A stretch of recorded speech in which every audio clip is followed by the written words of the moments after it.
여러분 안녕하십니까. 6.3 조기 대선 본투표가 이제 사흘밖에 남지 않았습니다. 오늘 대선 전 마지막 주말을 맞아 각 후보 진영은 총력 태세에 나섰는데요. 이 와중에 탄핵으로 파면된 두 전직 대통령이 나섰습니다. 윤석열 전 대통령은 전광훈 목사 주도 집회에서 공개된 호소문을 통해 김문수 후보 지지를 호소했는데요. 박근혜 전 대통령도 김문수 후보 선거운동복을 입은 사람들과 함께 대구 서문시장을 찾아 시민들을 만나며 김 후보에게 힘을 보탰습니다. 첫 소식 김민영 기자가 보도합니다.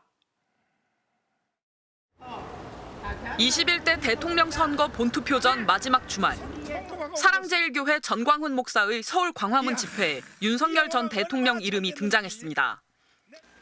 윤석열 대통령께서 드디어 강화문 애국 국민들께 메시지를 전해왔습니다. 집회 주최 측은 윤석열 전 대통령이 하루 전 전광훈 목사 측에게 문자 메시지로 보내왔다는 호소문을 대독했습니다. 윤석열 대통령 호소문, 자유를 사랑하는 국민 여러분, 지난 겨울 탄핵 반대를 위해 한마음 한뜻으로 혼신을 다해 주신 국민 여러분, 청년 여러분.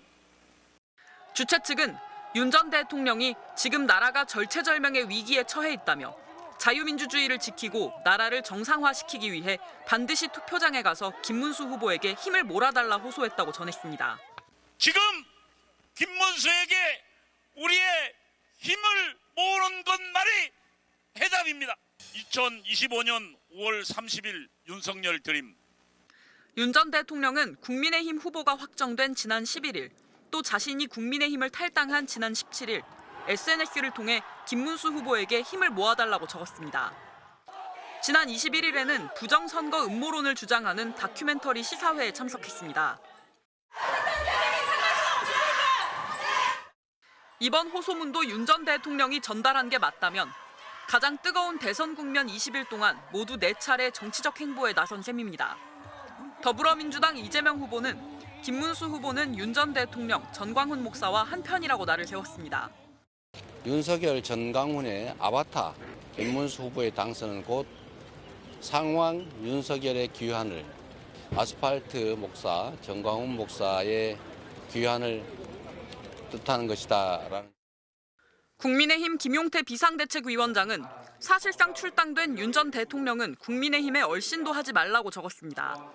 대선 전 마지막 주말, 박근혜 전 대통령은 보수의 성지 대구 서문시장을 찾아갔습니다. 김문수 후보께서 동성로에 이제 유세하실 때 거기 많은 분들이 좀 저를 한번 보고 싶다 그런 말씀을 이제 하셨다고 듣고서 제가 이제 가슴이 뭉클해가지고. 대선을 불과 사흘 앞두고 파면된 보수정당 출신 전직 대통령 2명이 나란히 지지층 결집 행보에 나선 셈입니다. MBC 뉴스 김민영입니다. 현행 공직선거법은 선거기간 중 집회에서 특정 후보에 대한 선거운동을 할 수 없도록 규정하고 있습니다. 다중집회에서 이렇게 김문수 후보에게 투표하라고 발언한 윤석열 전 대통령의 메시지는 내용상 이를 정면으로 어긴 건데요. 처벌을 피하기 위해 대독이라는 형식을 택한 게 아니냐는 지적이 나오고 있습니다. 이용주 기자가 보도합니다. 오늘 서울 광화문 전광훈 집회에선 김문수 후보를 직접 지지하는 발언은 거의 나오지 않았습니다. 공직선거법이 선거기간 도중 선거운동을 위해 집회나 모임을 개최하지 못하도록 규정하고 있기 때문입니다. 참가자가 25명이 넘는 집회에 무대 위에 올라 특정 후보를 지지하는 건 명백한 불법입니다. 오늘 이 자리는 엄격하게 선거운동에 제한을 받고 있는 자리이기 때문에 이 원고를 10번 이상 고치는 어려움이 있었습니다. 하지만 호소문이란 제목으로 대신 낭독된 윤석열 전 대통령의 메시지는 달랐습니다. 투표장에 가셔서 김문수 후보에게 힘을 몰아주시기를 호소드립니다. 김문수 후보에게 투표하시면 김문수 후보가 대통령이 되고 이 나라의 자유와 미래를 지킬 수 있습니다. 지금 김문수에게 우리의 힘을 모으는 것만이 해답입니다. 모두 4차례에 걸쳐 김문수 후보 이름을 직접 언급하며 투표할 것을 독려했습니다. 일부 연사도 거들었습니다. 우리 마음 하나로 모아서 분명히 그동안 감추어 놓으셨고 그동안 훈련시켰던 의인 중에 또한 의인인 김문수 대통령 후보가 분명히 당선되어 대한민국 만세를 외치게 될 줄 믿습니다. 이런 발언은 선거법 위반에 해당할까? 선관위 관계자는 집회 연단에서 마이크를 들고 대독한 연사는 문제가 될 수 있다고 못 박았습니다. 그러나 윤 전 대통령은 직접 행위자가 아니어서 처벌이 어려울 수 있어 검토가 필요하다고 밝혔습니다. 윤 전 대통령이 공직선거법 적용을 피하기 위해 대독 방식으로 메시지를 전한 건 아닌지 의심되는 지점입니다. 오늘 집회에선 부정선거 음모론과 함께 당장 선거를 멈추고 재투표를 실시해야 한다는 주장까지 나왔습니다. MBC 뉴스 이용주입니다. 그런데 김문수 후보가 유세 도중 사전투표의 부실 관리를 지적하면서 절차가 엄격하게 지켜지지 않으면 결과에 승복하기 어렵다고 발언해 논란이 되고 있습니다. 민주당은 김 후보가 또다시 부정선거론을 꺼내 결과에 불복하겠다는 밑자락을 깔았다고 비판했는데요. 김 후보 측은 절차를 지켜야 한다는 원칙을 얘기한 것뿐이라며 진화에 나섰습니다. 박솔릭 기자가 보도합니다. 사전투표 둘째 날 늦은 오후. 이틀간 이어진 사전투표가 마무리되어 가던 시점. 국민의힘 김문수 후보가 충북 제천 유세에서 사전투표 부실 관리를 비판했습니다. 정당한 절차가 매우 중요한데 그 결과보다 절차가 엄격하게 지켜지지 않을 때는 그 결과 자체를 승복하기가 어렵잖아요. 서울 신촌동 사전투표소에서 기표용지를 든 대기줄이 투표소 밖까지 이어진 데 대해 선관위를 비판하는 대목이었지만 선거에 나선 후보가 직접 결과를 승복하기 어렵다는 표현을 쓴 겁니다. 더불어민주당은 즉각 벌써부터 대선 불복에 밑자락을 까는 것이냐며 김 후보를 향해 당장 선거 불복은 없다고 분명히 밝히라고 요구했습니다. 언제든 부정선거 음모론을 다시 꺼낼 준비를 하고 있다고도 날을 세웠습니다. 김문수 캠프는 민주주의의 기본인 절차적 정당성이 흔들리면 모두가 승복하는 결과가 도출될 수 없다는 기본적인 원칙을 말한 것뿐이라며 김 후보 발언을 옹호했습니다. 부정선거 음모론자들은 사전투표에서 조작이 이뤄진다고 주장해왔고 김문수 후보는 스스로 사전투표에 나서면서도 부정선거론자들의 음모론에서 완전히 선을 긋지는 않아왔습니다. 사전투표에 부정이 있다고 생각하면 바로 신고를 하세요. 적발하면 완전히 판을 뒤집을 수 있습니다. 사전투표 부실 관리에 대한 지적이 이어지자 노태학 중앙선거관리위원장은 관리상 미흡함이 일부 있었다며 사과했습니다. 지난 사전 선거인 날 있었던 투표 부실 관리에 대해서 우리 국민 여러분께 진심으로 송구의 말씀을 드립니다. 다만 부정선거를 주장하는 단체에서 조직적으로 사전투표 관리를 방해했는데 이에 대해선 강력 대응하겠다면서 안심하고 투표할 수 있도록 더욱 철저히 관리하겠다고 덧붙였습니다. MBC 뉴스 박솔립입니다. 한 극우 성향 단체가 이번 대선에서 댓글 조작팀을 만들어 여론 조작으로 김문수 후보를 지원해왔다는 의혹이 제기됐습니다. 이재명 후보 측은 이 단체와 김문수 후보 측이 어떤 관계인지 밝히라고 요구했고 김 후보 측은 아무런 관련이 없다고 반박했습니다. 김 후보 측은 또 유시민 작가를 향해 김 후보 부인 설란영 씨에 대한 비난 발언을 사과하라고 요구했습니다. 이기주 기자가 보도합니다. 인터넷 언론 뉴스타파는 리박스쿨이라는 극우 성향 단체가 자유 손가락 군대, 줄여서 자손군이라는 댓글 공작팀을 운영해왔다고 보도했습니다. 이제 우리는 이준석하고 이재명을 다 까야 돼. 나 총알이 좀 부족해. 그럼 내가 아이디를 또 줄 거야. 리박스쿨 대표가 국민의힘 김문수 후보와 친분을 과시했다고도 전했습니다. 여기도 오시고 잘 알아요. 내가 누군지도 알고 계시고. 더불어민주당 이재명 캠프는 즉각 국민의힘 김문수 후보는 리박스쿨의 댓글 공작을 알았느냐고 공세에 나섰습니다. 김문수 후보, 국민의힘은 리박스쿨의 자손군과 무슨 관계인지 똑바로 밝히십시오. 댓글 공작 의혹을 경찰에 고발한 뒤 직접 리박스쿨 사무실까지 찾아가며 공세 강도를 높였습니다. 김문수 캠프는 김 후보는 리박스쿨과 관련이 없다며 드루킹 경험을 가진 민주당이 억지 주장을 편다고 반박했습니다. 국민의힘 김문수 캠프는 김 후보의 부인 설란영 씨를 비난한 진보진영 대표 논객 유시민 씨를 연일 겨냥하고 있습니다. 유시민 작가가 제정신이 아니라는 표현은 잘못이라고만 시인한 데 대해 어물쩍 넘어가려 하지 말고 진실된 사과를 하라며 강하게 비판했습니다. 유 전 이사장의 사과는 책임의 피와 변명으로 가득 차 있었습니다. 이 후보와 민주당도 유 전 이사장을 손절해야 할 때입니다. 그러면서 친명계인 유 작가의 발언에 대해 이재명 후보가 입장을 밝혀야 한다고 요구했는데 이 후보는 부적절한 표현으로 보인다면서도 본인이 사과했으니 국민이 용서할 것으로 생각한다고 말했습니다. MBC 뉴스 이기주입니다. 이재명 민주당 후보는 극우 성향 단체의 댓글 조작 의혹과 관련해 잔뿌리까지 찾아 책임을 물어야 한다고 밝혔습니다. 또 대선 전 마지막 주말 전략적 요충지인 충청권을 다시 찾아 내란 때문에 벌어진 이번 대선에서 내란을 심판해달라며 당선되면 바로 야당과 소통하겠다고 통합의 뜻을 밝혔습니다. 김상훈 기자가 보도합니다. 더불어민주당 이재명 후보는 공식 선거운동 기간 막판에 불거진 이른바 리박스쿨 댓글 조작 의혹에 대해 진상을 밝혀야 한다고 목소리를 높였습니다.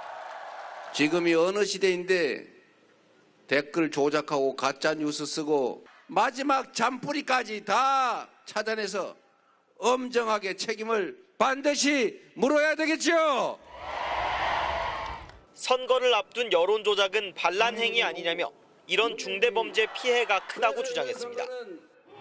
21대 대선 본투표일 전 마지막 주말, 이 후보는 역대 선거의 캐스팅 보트 역할을 해온 충청을 다시 한번 찾았습니다.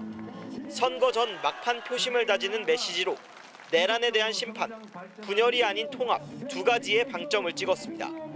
먼저 왜 이번 대선을 치르게 됐는지 상기시키며 내란 종식을 거듭 강조했습니다. 내란 때문에 벌어진 대선인데, 내란을 극복하기 위한 대선인데, 내란 수계를 비호하는 후보가 다시 대선 후에 나오지 않았습니까, 여러분? 다른 한편으로는 국회를 적대시했던 윤석열 전 대통령과 자신을 차별화하면서 당선되면 취임 당일 곧바로 야당을 만나 소통하겠다고도 약속했습니다. KBS 라디오와의 인터뷰에서도 자기 식구만 챙기는 분열의 정치는 하지 않겠다고 말했습니다. 동시에 그냥 눈 감고 넘어가는 봉합과 통합은 구별되어야 한다며 내란 특검으로 정치인까지 수사한다는 입장은 재확인했습니다. 정치적 상대가 저지른 중대범죄도 갈등이 생길 수 있으니까 다 덮어두자. 이걸 국민들께서 원하실까? 저는 아니라고 생각합니다. 중원 표심을 다진 이재명 후보는 자신의 고향인 경북 안동과 대구, 울산, 부산을 차례로 찾아 험지에서 막판 총력전을 이어갈 예정입니다. MBC 뉴스 김상훈입니다. 대선 전 마지막 주말 국민의힘 김문수 후보가 찾은 곳은 보수 표심이 강한 이른바 동해안 벨트입니다. 김 후보는 더불어민주당 이재명 후보와 진보진영 대표 논객 유시민 작가를 거세게 비판하는 동시에 윤석열 전 대통령 부부와도 은근히 거리를 두는 모습을 보이며 막판 표심을 다졌습니다. 지윤수 기자입니다. 김문수 후보는 선거운동복안에 아내가 자랑스럽다고 적힌 티셔츠를 이틀 연속 입고 유세에 나섰습니다. 부인 설란영 씨 학력을 거론하며 대선 후보 부인이 돼 제정신이 아니라고 비난한 유시민 작가를 정면 겨냥했습니다. 제 아내를 사랑하고요. 김대중 대통령 아시죠? 그 목포 상고 출신이요. 부산 상고 출신이요. 부인 권양숙 여사는 무슨 여상의 중퇴한 사람이에요. 김 후보는 이어 사람의 지혜는 꼭 학벌이 높다고 생기는 건 아니라며 학력 차별을 없애는 대통령이 되겠다고 역공을 폈습니다. 대선 본투표 전 마지막 주말, 김 후보는 전통적 지지층이 많지만 사전투표율이 낮았던 강원, 경북 지역 동해안 벨트를 찾았습니다. 더불어민주당 이재명 후보를 거세게 비판한 동시에 윤석열 전 대통령과도 차별화하는 전략으로 막판 지지 표심을 다졌습니다. 국민의힘 강세 지역인 강원과 경북을 찾은 김문수 후보는 자신은 가족 리스크가 없다는 점을 강조하며 막판 보수층 결집에 주력했습니다. 어떤 사람은 아내가 법인카드를 쓰고 아들이 온갖 욕을 내서 시끄럽다며 이재명 후보 가족 문제를 재차 건드렸습니다. 또 이 후보가 당선되면 입법, 사법, 행정을 통합해 총통 독재를 할 것이라며 이런 일을 막아달라고 호소했습니다. 김건희 여사의 명품백 의혹을 내둘러 비판하며 윤 전 대통령 부부와도 선을 긋는 모습도 보였습니다. 대통령 한다 그러면서 자기가 무슨 뭐 돈을 받거나 명품백이나 받아 하거나 이런 거 있지 않습니까? 우리 그런 거 없어요. 우리는 깨끗하게 하겠습니다. 동해안을 따라 경북 포항까지 유세를 벌인 김 후보는 고속철도 완공, 바이오 산업단지 조성 등 지역 공약도 거듭 강조했습니다. 지지층 결집을 호소한 김 후보는 대선 전 마지막 휴일 유권자가 가장 많은 수도권에서 막판 표심 잡기를 이어갑니다. MBC 뉴스 지은수입니다. 개혁신당 이준석 후보는 성폭력성 발언에 대한 비판을 두고 정적 탄압이라고 주장하며 맞고발로 법적 대응에 나섰고 수도권 유세 현장에서는 사퇴하라는 시민의 반발을 마주해야 했습니다. 민주노동당 권영구 후보는 충남 태안 화력발전소에서 고 김용균 씨와 같은 비정규직 노동자들을 만났습니다. 고재민 기자입니다. 개혁신당 이준석 캠프는 TV토론 성폭력성 발언에 대한 공세에 맞서 맞고발로 대응하고 나섰습니다. 더불어민주당이 이 후보를 허위사실 공표로 고발하자 민주당을 무고죄로 맞고발한 겁니다. 이 후보는 자신의 발언에 대한 비판이 정적 탄압이라는 주장도 이어갔습니다. 민주당이 달려드는 것은 민주주의에 대한 기본적인 이해가 없는 것이고 저희 동탄 유권자에 대한 모독이다. 지난 총선의 대역전극, 동탄의 기적을 재현하겠다는 이 후보는 마지막 주말 유권자가 가장 많은 수도권을 공략했습니다. 연일 수도권에서 유세를 이어가고 있는 이준석 후보는 더불어민주당 이재명 후보를 향한 공세에 집중하면서 끝까지 맞서겠다며 지지를 호소했습니다. 예전에 박정희 대통령도 독재하신다고 말 들었지만 사법부를 장악하려 드는 것은 이재명 후보가 아마 가장 심할 겁니다. 지난 TV토론 이후 매일 일부 시민들이 혐오를 양산하는 후보는 사퇴하라며 항의하는 모습도 또다시 반복됐습니다.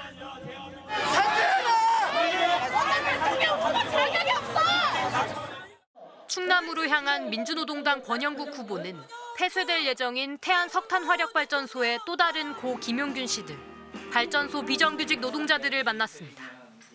일자리 문제, 또 이 탄소 중립, 온실가스 감축에 따라서 산업 전환이 이루어지는데 기후 개혁이 필요하다. 이어 공공재생에너지를 확대하면서 동시에 발전소 노동자들의 고용을 보장해야 한다며 기후위기 해결과 노동권을 함께 강조했습니다. MBC 뉴스 고재민입니다.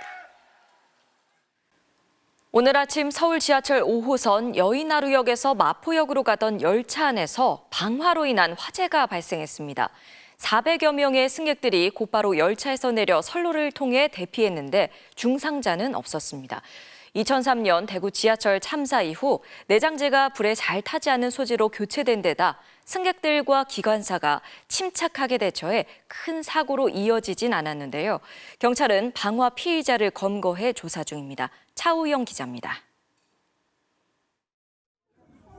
열차에 불이 났다는 다급한 외침이 터져 나옵니다.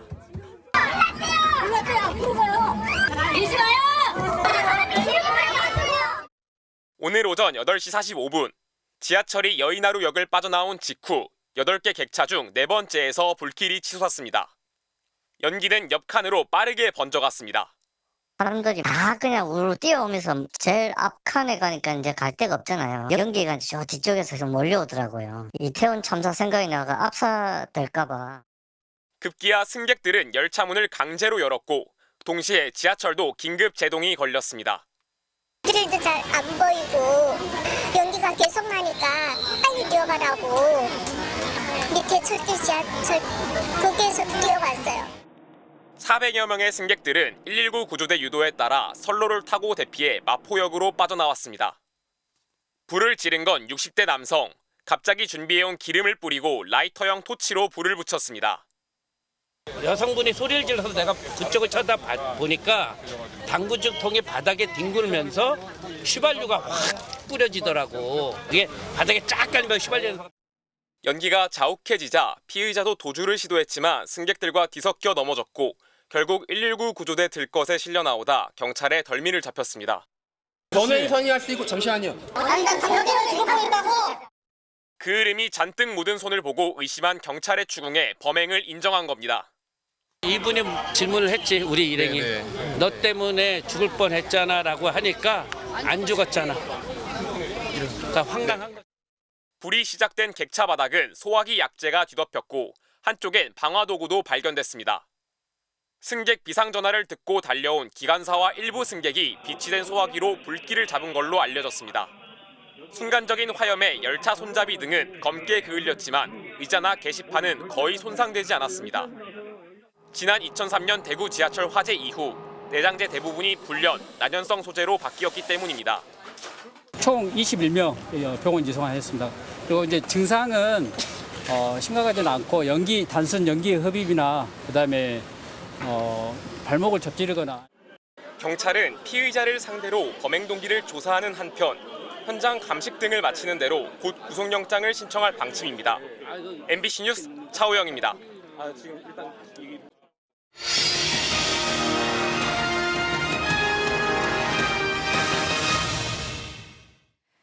대선 후보들의 공약을 살펴보는 시간입니다. 주요 후보들이 검찰과 공수처와 관련해 정반대 공약을 내놓았는데 선거 결과에 따라 수사기관들의 운명도 크게 바뀔 것으로 보입니다. 조희원 기자가 대선 후보들의 수사기관 관련 공약을 비교해 보겠습니다. 경찰과 손잡은 공수처 그리고 검찰 양측은 내란 사태 수사 주도권을 놓고 신경전을 벌였습니다. 정치권에서도 공방은 이어졌습니다. 비판 대상은 더불어민주당은 검찰, 국민의힘은 공수처로 주로 쏠렸습니다. 공수처는 내란죄에 대한 수사권이 없습니다. 그럼에도 서울 서부지법에 체포영장을 청구하였고 심우정 검찰총장은 내란 수계 석방의 대가를 치르게 될 것입니다. 이재명 민주당 대선 후보는 검찰개혁을 대표 공약으로 내세웠습니다. 검찰의 직접 수사 범위를 대폭 축소한 문재인 정부 수사권 조정을 이어받아 수사와 기소를 분리하겠다는 구상이 핵심입니다. 검사 징계 파면제도 도입 등 검찰 힘 빼기에도 초점을 맞췄습니다. 검찰 수사권 문제는 어쨌든 기소하기 위해서 수사하게 허용해서는 안 된다. 수사 담당 기관, 기소 공소유지 담당 기관은 분리하는 게 맞습니다. 검찰이 그동안 살아있는 권력이나 제 식구에는 봐주기 수사를 하고 짜맞추기 기소로 정적을 괴롭혔다는 인식이 깔려 있습니다.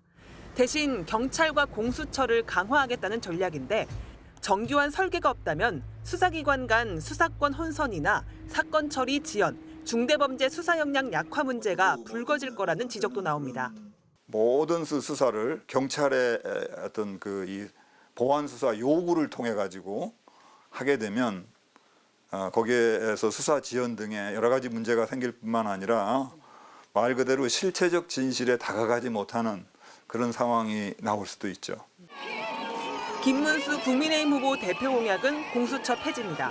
공수처가 전담해왔던 고위공직자 수사 기능은 고위공직자 비리 전담 검찰, 경찰 합동수사본부로 통합하겠다는 구상입니다. 국민의힘은 문재인 정부 공수처 설립 때부터 특정 세력의 하명수사처라며 반대 입장을 내왔습니다. 정치적 편향성 지적과 무능 논란이 반복되었던 공수처를 폐지하고 검경의 권력형 비리 수사 기능을 통합하는 한편 독립적인 외부 통제기구를 신설해서 경찰로 넘어간 대공수사권을 국가정보원으로 환원하겠다고도 했습니다. 하지만 민간인 불법 사찰, 정치검찰 논란 등 막강한 권한을 남용한 권력기관 폐해에 대한 근본적 해결책 제시 없이 과거로 회귀한다는 비판도 나옵니다. 권력층 비리 수사를 무마하는 시도들을 해왔습니다. 그러한 문제들이 여전히 심각한데 검경 수사체를 만든다거나 또는 다른 기구를 만드는 것은 이러한 검찰 내의 문제를 해결하는 방안이 될 수 없다고 생각합니다. 이준석 개혁신당 후보는 공수처가 예산 대비 낮은 기소율을 보이고 있다며 폐지를 주장했고 권영국 민주노동당 후보는 공수처에 기소권을 주고 수사 인력도 증원해 보완하는 방안을 공약으로 내세웠습니다. MBC 뉴스 조희원입니다. 미국 트럼프 대통령이 철강 관세를 기존 25%에서 50%로 2배 높이겠다고 전격 선언했습니다. 당장 다음 달 4일부터 적용하겠다고 했는데요. 앞서 상호 관세도 올렸다가 유예했다가 인하하기도 했는데 트럼프의 변덕스런 정책에 우리 기업들의 부담이 커지고 있습니다. 뉴욕에서 나세웅 특파원이 보도합니다.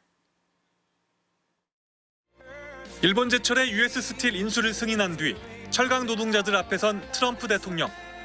일본이 인수했지만 미국 기업으로 남는 것을 보장받았다며 외국산 철강에 대해선 관세를 2배 인상하겠다고 선언했습니다. From 25% to 50% the tariffs on steel into the United States of America, which will even further secure the steel industry. 알루미늄 관세도 똑같이 높여 다음 달 4일 곧바로 적용하겠다고 했습니다. 상호 관세 무효 판결이 나온 뒤 품목 관세로 대응할 것이란 예상은 있었지만 50%라는 충격적인 숫자를 들고 나온 겁니다. 중국에 대해서도 다시 비난을 쏟아냈습니다. 중국이 관세 전쟁을 일시 멈추기로 한 합의를 위반했다며 착한 남자 노릇은 이제 그만하겠다고 했습니다. 50% 관세가 부과되면 가격이 급등해 미국으로의 철강 수출은 사실상 어려워집니다. 수입 철강이 필요한 미국 기업들도 피해를 볼 수밖에 없어 실제 실행으로 이어질지는 의문입니다. 앞서 트럼프는 각국에 부과한 상호 관세를 일주일 만에 90일간 유예했고 중국과도 145%의 관세를 30%로 인하하고 협상을 벌이고 있습니다. 관세로 큰 소리를 친 뒤 말을 바꾸는 일이 잦아지자 미국에서는 타코, 즉 트럼프는 항상 겁을 먹고 내뺀다라는 뜻의 신조어까지 유행하고 있습니다. They're saying Trump always chickens out on your tariff threats. What's your response to that? When you ask a nasty question like that, it's called negotiation. 기존 25% 관세만으로도 한국 철강과 알루미늄의 미국 수출은 8,700억 원가량 줄어들 것으로 예상됩니다. 트럼프 대통령이 또다시 물러선다고 해도 우리 기업들의 부담이 상당 기간 증가할 수밖에 없는 구조입니다. 뉴욕에서 MBC 뉴스 나세웅입니다. 사전투표 첫날 남편 명의로 대리투표를 한 선거 사무원에 대해 경찰이 공직선거법 위반 혐의로 구속영장을 신청했습니다. 강남구 보건소 소속 계약직 공무원인 박모 씨는 지난 29일 낮 12시쯤 강남구 대치 2동 사전투표소에서 남편의 신분증으로 대리투표를 한 뒤 자신의 신분증으로 중복투표한 혐의를 받고 있습니다. 박 씨에 대한 영장 실질 심사는 내일 오후 2시 서울중앙지법에서 열릴 예정입니다.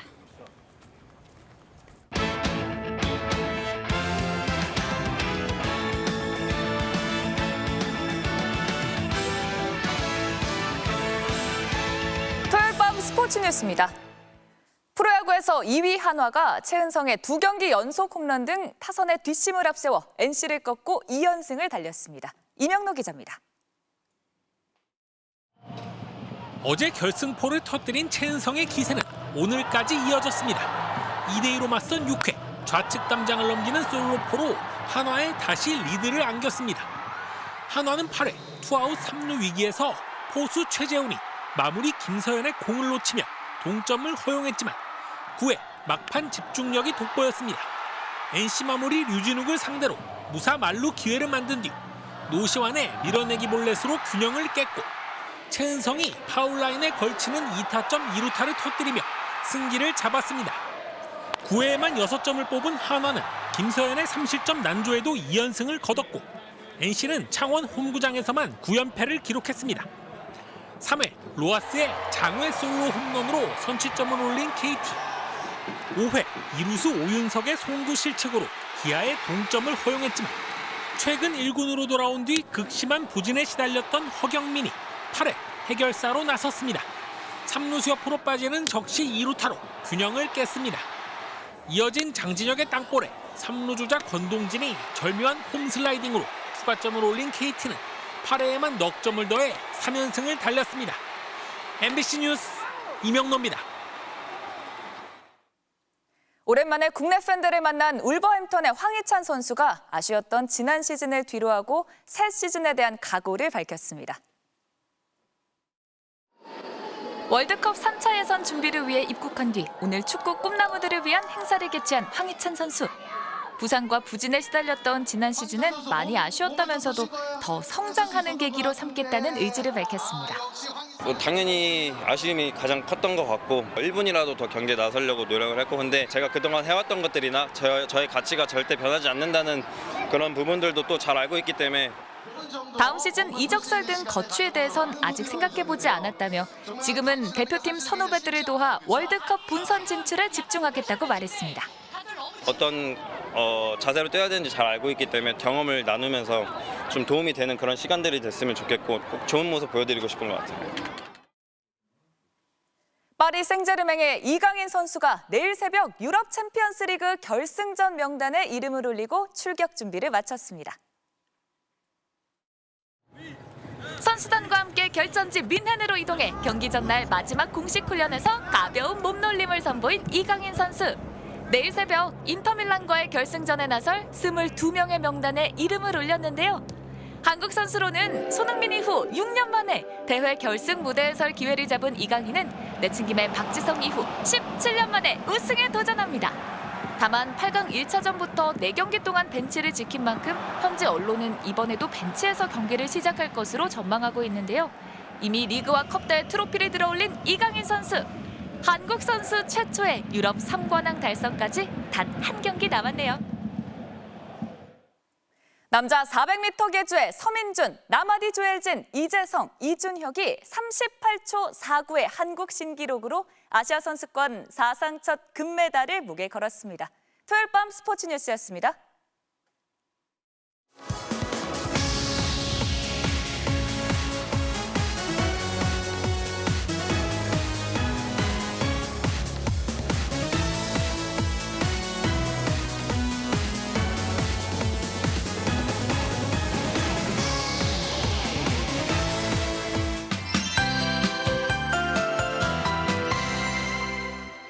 첫날인 내일도 낮더위가 이어지겠습니다. 아침 공기는 선선하겠는데요. 한낮에는 서울이 29도, 광주와 대구도 29도 안팎까지 오르겠습니다.